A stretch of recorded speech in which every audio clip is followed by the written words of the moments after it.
얼마 전 제가 영어부에서 한 5주간에 걸쳐 축복에 대한 설교 시리즈를 한 적이 있습니다.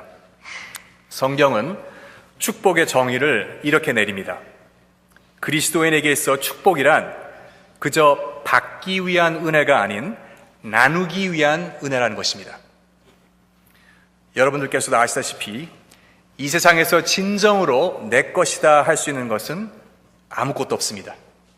내가 가진 모든 것, 하나님께서 내게 잠시 맡겨주신 것에 불과합니다.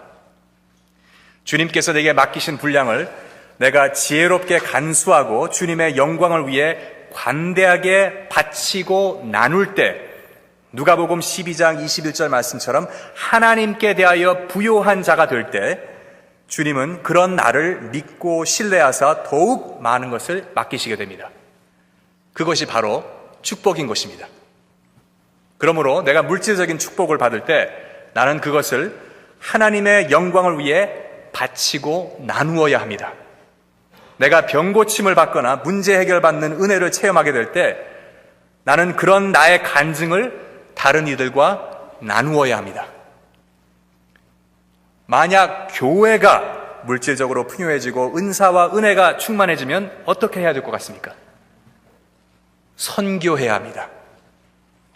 받은 은혜와 복음 지식을 선교를 통해 나누어야 합니다. 주님의 영광을 위해 선교에 전념하는 교회는 하나님께서 끊임없이 더욱 많은 것으로 채워주십니다. 이것은 나라적인 차원에서도 마찬가지입니다. 예수님의 탄생 이후 세계 역사를 훑어보시면 선교와 복음 증거에 힘쓴 나라들이 축복을 받습니다. 그것도 선교 활동이 가장 활발할 시절 나라들이 풍요해지고 문화가 발전되게 됩니다. 처음에는 유럽이, 그 다음에는 미국이, 이제는 대한민국도 하나님의 놀라운 은혜를 경험하고 있습니다. 한국이 언제부터 선진국 계열에 들어서게 됐습니까? 선교에 힘쓰며 어려운 나라들에게 베풀기 시작하면서 그렇게 되지 않았습니까? 한국은 이제 세계에서 미국 다음으로 많은 선교사를 파송하는 나라가 되었습니다. 인구당으로 따지면 세계 1위입니다. 그렇게 주님의 은혜를 나누기에 힘쓰다 보니 어느새 한국이 in terms of average wage, 평균 임금으로 따질 때 국민 소득이 아시아에서 1위, 세계에서는 10위가 됐습니다. 정말 코딱지만한 한국이 이제 수출국으로 세계 7위, 구매력 평가로 따진 시장 경제로서는 세계 12위로 G20 창립 멤버가 되었습니다. 지난해에는 한국의 에듀케이션 시스템이 세계 1위로 뽑혔습니다. 참고로 2위는 일본, 3위는 싱가포르, 4위는 홍콩, 5위는 핀란드, 6위는 영국 등등입니다. 역시 아시아 국가들이 판을 칩니다. 우리 블룸버그 혁신개수로 측정된 바에 의하면 한국이 지난해 세계에서 가장 혁신적인, 가장 이노베이티브한 나라로 선정되었습니다. 또한 quality of healthcare, rule of law, ease of doing business, 정부의 투명도, 직업 보장, quality of retirement, 사회 관용도 등에 있어서도 세계 탑 수준에 들어가게 됐습니다. 뿐만 아니라 한국은 개발도상국에 대한 공적 개발 원조에 대하여 논의하는 기구인 경제협력개발기구 OECD의 산하기구인 개발원조위원회 위원국으로서 원조를 받던 나라가 원조를 주는 나라로 변신한 유일한 케이스입니다. 참 감개무량합니다. 제가 82년도 미국으로 이민 올 때까지만 해도 한국은 언제 선진국이라는 소리 한번 들어볼까 했습니다. 기적적인 변화입니다. 이것이 다 하나님의 은혜임을 저는 확신합니다. 자, 그래서 하나님의 축복이 복음 사업에 힘쓰는 나라들 가운데 임한다는 사실은 세계사가 입증해주고 있습니다.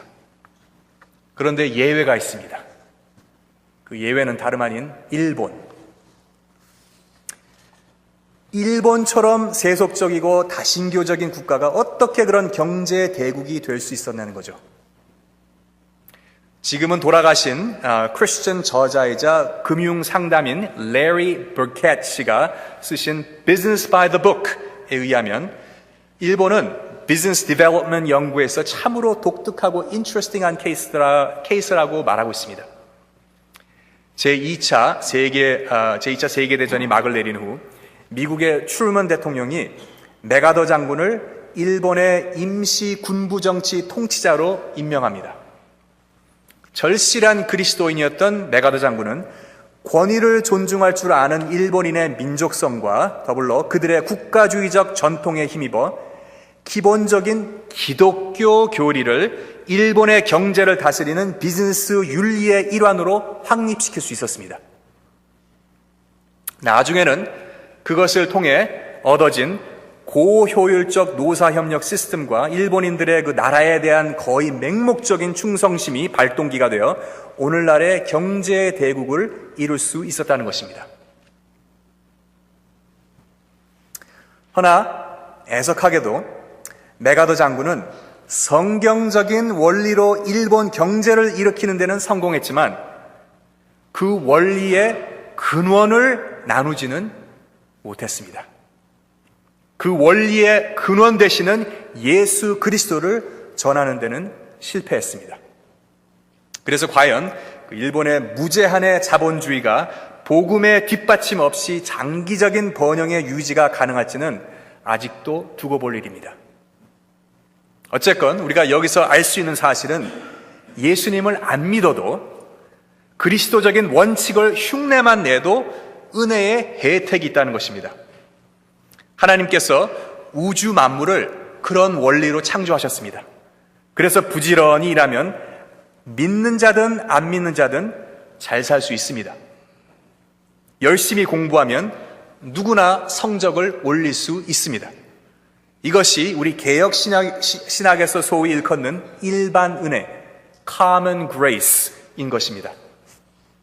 하나님께서는 누구에게나 햇빛과 비를 내리시는 은혜를 주십니다. 안 믿는 자도 하나님의 은혜 아래 성공할 수 있습니다. 오늘 본문에 나온 나아만 장군도 하나님을 모르는 이방인이었지만 크게 성공한 자였습니다. 1절에 의하면 그는 아람 왕국 안에서 크고 존귀한 자요 큰 용사라 했습니다. 전쟁에 나갈 때마다 승승장구합니다.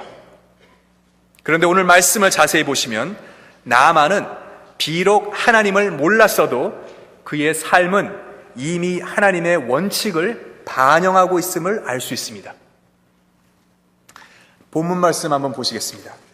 모든 사람에게 인정과 칭송받던 나아만에게는 큰 고민거리가 하나 있었습니다. 그는 나병 환자였습니다.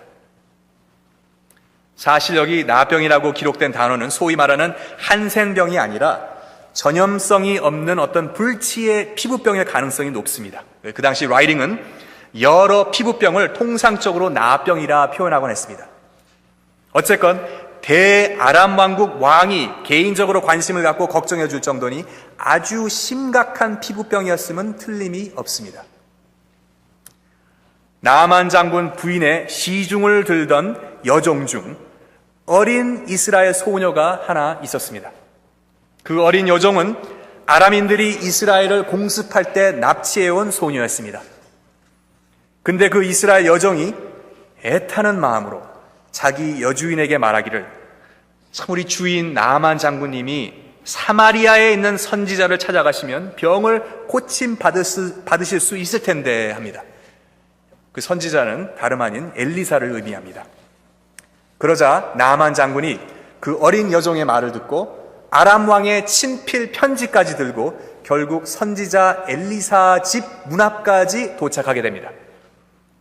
그런데 뜻밖에도 엘리사는 직접 나와서 대아람 왕국의 장군을 맞이하지 않고 사자를 보내어 퉁명스럽게 요단강에 7번 몸을 씻으면 낫게 될 것이라고 전하기만 합니다.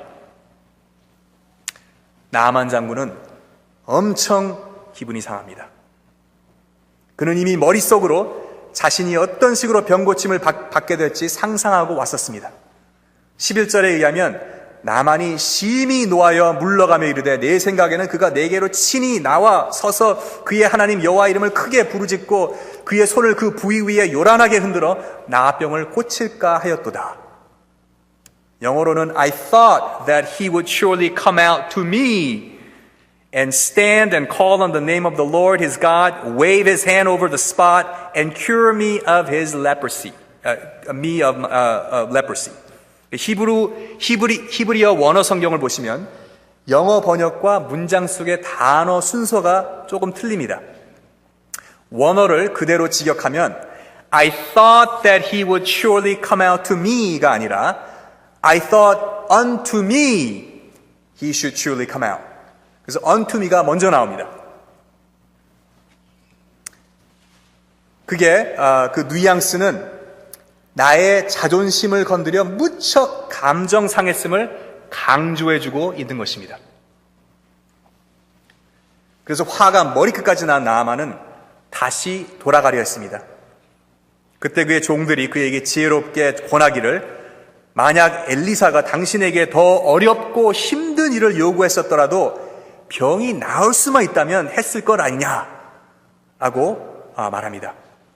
그 말을 듣자 나아만은 엘리사의 말대로 요단강에서 7번 몸을 씻게 됩니다. 그러자 정말 15절에 의하면 그의 살이 어린아이의 살같이 회복되어 깨끗하게 되었더라 했습니다. 나아만은 그 즉시로 엘리사를 다시 찾아갑니다. 이번에는 전번과는 달리 엘리사도 나아만과 직접 대화를 나눕니다. 나아만은 엘리사 앞에서 신앙 고백을 합니다. 모든 부하와 신하가 우리 종과 부하들이 보는 앞에서 신앙 고백을 합니다. 내가 이제서야 이스라엘의 하나님 외에는 다른 신이 없음을 인정하고 믿고 고백하나이다. 이제부터는 이 종이 여호와만을 섬기겠나이다. 오늘 나아만 장군의 스토리를 읽다 보면 유달리 눈에 띄는 부분이 하나 있습니다. 그것은 하찮고 낮은 종들로부터 대아람 왕국 왕까지 모두가 나아만의 웰빙을, 나아만이 잘되기만을 절실하고 애타게 바라고 있다는 사실입니다. 모두가 그가 잘됨을 원합니다. Everyone around him is rooting for him. 나아만은 하다못해 보잘것없는 자기 아내의 어린 이스라엘 여종한테도 충성심을 일으킵니다. 이 여종은 자기 고향인 이스라엘에서 무자비한 아람인들에게 강제로 납치되어 가족들 멀리 외국 땅에서 이방인의 시중이나 들며 거의 강금 생활하는 거나 다름이 없습니다. 어쩌면 그녀의 가족이 다 살해당했을 가능성도 높습니다. 나아만을 미워해도 현찮은 판국에 그녀는 오히려 그를 그렇게 생각해주며 엘리사에 대한 얘기를 해줍니다. 나아만과 함께 동행한 종들도 나아만 장군을 위한 마음이 얼마나 갸륵했는지 노여움에 가득 찬 나아만에게 불똥을 맞을 위협을 무릅쓰고 애탄 심정으로 엘리사가 말해준 대로 한번 해보자 라고 나아만에게 권면합니다. 놀라운 사실은 그렇게 크고 존귀한 자로 인정받는 나아만이 일개 종들의 권면을 겸손히 듣고 존중해 준다는 것입니다. 그래서 어린 여종의 말을 듣고 엘리사를 찾아 이스라엘에 오게 됐고 자기 종들의 말을 듣고 자존심을 죽이고 엘리사의 명대로 요단강에서 7번 몸을 담가 병을 고침받을 수 있었습니다. 그가 낮은 자나 높은 자를 막론하고 그렇게 모든 주위 사람들로부터 신뢰를 받는 데는 이유가 있었습니다. 그는 하나님을 모르면서도 이미 하나님을 닮은 인격을 갖추고 있었던 것이었습니다. 그래서 자기도 모르게 하나님의 원칙적인 삶을 살고 있었던 것이었습니다. 그래서 그는 세상에서 인정받고 성공합니다.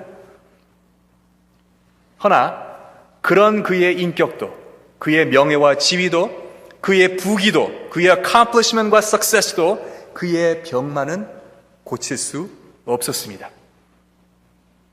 Sure, he played fair. 그는 공정하고 겸손한 사람이었습니다. 그는 작고 낮은 자들을 인격적으로 친절히 대해주었습니다. 19절부터 24절까지 읽어보시면 그는 부지런하고 도덕적이고 gracious한 사람이었음을 알 수 있습니다. 그는 선하고 좋은 사람이었습니다.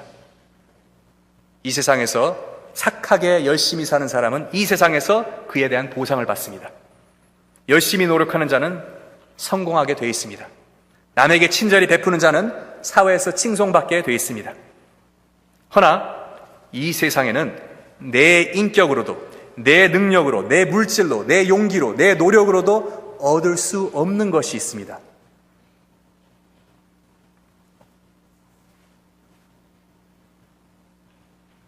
오직 하나님께서만 이루실 수 있는 일이 있습니다. 이 세상에서 그 어느 누구도, 그 어느 무엇도 나만의 병을 치유할 수 없었습니다. Only the one true God had the power to heal his disease. 오직 살아계신 하나님 한 분만이 그의 병을 고치시고 그를 구원하실 수 있었습니다. 그래서 7절에 보시면 이스라엘 왕이 나만의 병을 고쳐달라는 아람 왕의 부탁 편지를 받고 어떻게 반응합니까? 자신의 옷을 찢고 한탄을 하며 말하기를 내가 하나님이냐? 하나님이 아닌 내가 무슨 수로 나만의 병을 고칠 것이냐? 이건 하나님께서만 하실 일이다. 이것은 아람 왕이 괜히 이 핑계로 전쟁 시비 거는 것이 아닌가 하며 고심에 빠지게 됩니다. 다행히도 엘리사가 수소문 끝에 나아만을 자기 집으로 초대하게 됩니다. 그리고 나아만이 그렇게 바라고 원하던 치료법을 가르쳐 줍니다. 그런데 왜 나아만이 그 치료법을 거부하고 화가 나서 집에 돌아가려 했습니까? 그 이유는 치료법 자체가 어렵고 힘들어서가 절대로 아닙니다. 요단강에서 7번 몸담는 거기 뭐 대수입니까? 그가 엘리사의 치료법을 거절하려 했던 이유는 하나님께서 주시려는 은혜를 자기 의지대로, 자기 생각대로, 자기 뜻대로 받으려 했기 때문입니다. He wanted God's blessing on his terms. 나아만은 아마도 과거에 자기 나라에서 흔히 행해졌던 그런 치유의식을 직접 경험했거나 지켜본 적이 있을 수도 있습니다. Apparently, he already had this played out in his head. He had a preconceived notion of how he was going to get healed. 그는 이미 머릿속으로 여러 번 자신이 어떤 식으로 치유를 받게 될지 상상해 봤습니다. 그런데 자신이 생각했던 바와는 전혀 달리 엘리사는 무례하게도 얼굴 한번 보이지 않고 아람 왕국에 있는 강들보다도 못한 요단강에서 7번씩이나 몸을 담그라는 명을 사자를 통해 전합니다. 자신의 기대와 논리에 어긋나는 것은 물론 자존심까지 상하게 되니 들어올 은혜를 마다하게 되기까지 합니다. 여러분, 이 세상에 축복을 원치 않는 사람이 어디 있습니까? 우리는 다 축복받기 원합니다. 허나 하나님께서 내게 주시고자 하는 은총은 내 뜻대로 받는 것이 아니라 하나님 뜻대로 받아야 하는 것입니다. If we want to receive God's blessing, we must receive it in His terms, not ours. 오늘날 많은 세상 사람들이 예수님을 구주로 모시지 못하는 이유가 바로 거기에 있습니다. 그들은 예수님을 자기들의 논리대로, 자기들의 의지와 생각대로 믿으려 하기 때문에 구원을 받을 수가 없습니다. 구원받는 게 뭐 힘듭니까? 예수님께서 내 죄를 위하여 십자가 못 박혀 죽으시고 나를 위해 내 죄 사함을 위해 죽으셨다는 거, 그거 믿으면 되는 거 아닙니까? 그게 힘듭니까? 근데 그것을 못 믿습니다. 왜냐? 내 뜻대로 믿기 원하기 때문에, 내 논리대로 믿으려 하기 때문에. 바로 그 이유 때문에 유대인들이 예수님을 거절하지 않았습니까? 가난하고 정치적인 파워도 없는 목수 예수님은 그들이 기대했던 메시아상이 아니었습니다. 무기력하게 십자가에 못 박혀 죽으신 예수님은 메시아가 될 수 없었습니다. 누가복음 4장에 보시면 예수님께서 자신의 고향 땅에서 무시당하시고 뭐라 말씀하셨습니까? 내가 진실로 너에게 이르노니 선지자가 고향에서는 환영을 받을 자가 없느니라. 내가 참으로 너희에게 이르노니 엘리야 시대에 하늘이 3년 6개월간 닫히어 온 땅에 큰 흉년이 들었을 때 이스라엘에 많은 과부가 있었을 때 엘리야가 그중 한 사람에게도 보내심을 받지 않고 오직 시돈 땅에 있는 사렙다의 한 과부에게 뿐이었으며 또 선지자 엘리사 때에 이스라엘에 많은 나병 환자가 있었으되 그 중에 한 사람도 깨끗함을 얻지 못하고 오직 수리아 사람 나만 뿐이었느니라. 나만이 결국 어떻게 치료를 받습니까? 겸손히 순종함으로 완치받습니다. 하나님의 은혜란 내 의지를 꺾고 내 고집과 내 자부심을 버리고 받는 것입니다. 자, 그러면 우리가 하나님의 뜻대로 은혜를 체험할 때, 하나님의 뜻대로 은혜를 받을 때 어떠한 역사가 일어납니까? 나만이 하나님 뜻대로 은총을 받자 무슨 일이 벌어집니까? 그가 하나님을 믿게 됩니다. 그가 구원을 받습니다. When we receive God's blessing on His terms, we become believers of Jesus Christ. 뿐만 아니라 그 15절에 보면 이렇게 나오지 않습니까? 나만이 모든 군대와 함께 하나님의 사람에게로 돌아와서, 그러니까 자신과 동행했던 모든 부하들과 종들까지도 그의 신앙 고백하는 모습을 봅니다. 그의 간증을 듣습니다. 그의 치유함 받는 것을 목격합니다. 여러분, 만약 나만이 자기 의지대로 치료를 받았더라면 엘리사 앞에서 내가 이제서야 이스라엘의 하나님 외에는 다른 신이 없음을 인정하고 믿고 고백하나이다 하는 신앙 고백을 할 수 있었을 것 같습니까? 오히려 그는 더 교만해졌을 것입니다. 그는 하나님 앞에 완전 항복 순종함으로 하나님의 뜻대로 은혜를 받음으로 병고침뿐만 아니라 구원의 축복까지 받게 됩니다. 이것이 바로 축복의 궁극적인 목적입니다. 하나님은 은총을 통해 우리를 예수 그리스도 앞으로 인도하시기 원하십니다. 은총을 통해 주님과 더 가깝게 만드십니다. 또한 은총 입은 우리들의 간증을 통해 우리 이웃의 믿음까지 자라게 합니다. 그래서 저는 항복 순종함으로 단기 선교 갔다 오신 우리 선교팀 멤버들의 은혜 체험 간증이 무척 기대가 됩니다. 여러분, 하나님께서는 오늘 여러분들을 축복해 주시길 원합니다. 항복 순종하심으로 하나님의 엄청난 은혜 반드시 받아가시길 우리 주 예수 그리스도 이름으로 축원드립니다.